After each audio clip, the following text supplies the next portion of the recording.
pouvez vous présenter avec vous et votre rôle dans le groupe? Moi je vais commencer, je suis David, claviériste et bassiste avec un clavier du groupe, le groupe Impeccable.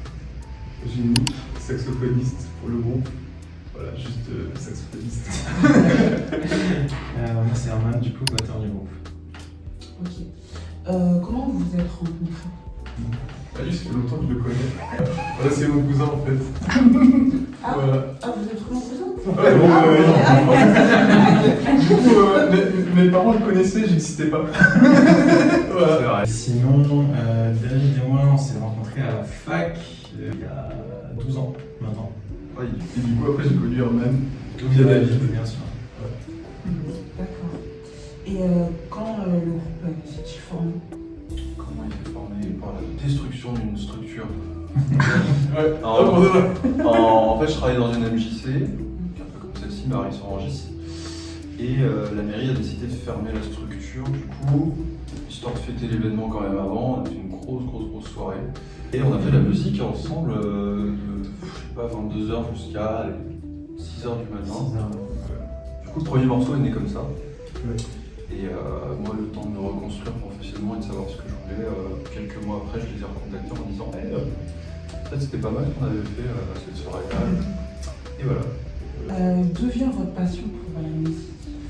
Moi, j'ai baigné dedans un peu. Aussi, dans notre famille, il y a beaucoup de musiciens, enfin pas de musiciens, pas de personnes forcément qui travaillent dans la musique, mais beaucoup de gens qui jouent de la musique par passion. Et moi personnellement, quand j'étais petit, à chaque fois que je les voyais jouer ensemble, j'avais envie de les rejoindre, j'avais envie d'être à leur place et j'avais envie de commencer la musique à tout prix. Là, ça n'a pas le père. Moi, étant latino, la danse et la musique fait partie intégrante de la vie de toute ma famille. Et du coup, depuis tout petit, je m'amuse à chanter, danser. Et du coup, après, j'ai commencé la guitare, après, j'ai fait musicologie, j'ai rencontré l'autre, et voilà. Mais oui, j'avoue que je switch un peu entre les instruments et ce depuis un peu tout petit. Et moi, c'est les années collège, les années où on a cette crise d'identité où on ne sait pas trop ce qu'on est, ce qu'on devient, qu'est-ce qu'on veut faire. Du coup, je me suis réfugié dans la musique, les mangas, les jeux vidéo. C'était carrément un développement. Comment la thématique des jeux vidéo et des animés se reflète-t-elle à travers votre musique? Ça, c'est Les inspirations surtout, je pense. Ça s'est fait tout seul. En fait, quand on joue de manière générale, individuellement, je sais pas, mais quand on joue en groupe, en tout cas, on s'imagine toujours des scènes ou des mangas, genre, je sais pas, on joue, on fait un riff, on fait ah purée, ça me fait penser à tel manga quand il y a cette énergie-là, ou même des fois, pour inspirer les autres quand on a une idée, des fois on n'arrive pas effectivement à chanter ou à mettre un rythme directement, mais on a juste l'émotion, du coup on dit ouais, tu te rappelles de ce combat-là dans Naruto, dans One Piece, essaie de faire pareil au saxophone ou à la batterie, au piano. On dirait c'est faux, mais c'est totalement vrai. Et après, il y a un truc qui sort en fait. Donc, du coup, on se fait des petites scénettes comme ça. Des fois, on se fait d'autres histoires. Mais souvent, en fait, on a chacun nos petites histoires, on se parle pas forcément. Et pour finaliser le morceau, on met toutes les idées qu'on a en tête ensemble. Et du coup, on forme une histoire commune. Et c'est là que le morceau prend forme. Surtout, c'est un de nos gros points communs. Donc, c'est comme tu as dit, ça vient tout seul en fait. Même si on fait de la musique, même si on improvise sans se concerter, il y a de grandes chances qu'à un moment ça rappelle des thèmes de manga ou de jeux vidéo.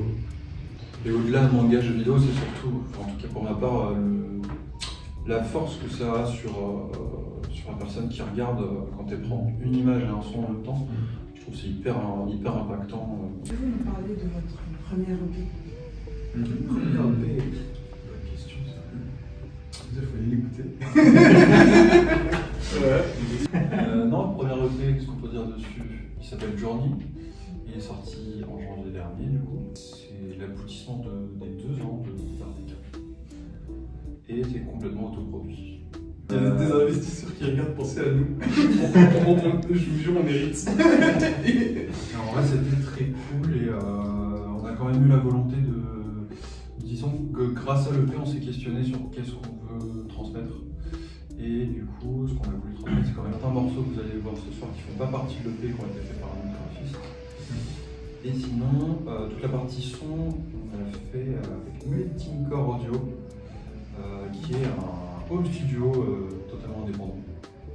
C'est le garage d'un ami qui a mis voilà, peut-être 20 000 € dans son home studio. Et il met toujours plus, et il est autodidacte et il apprend sur internet.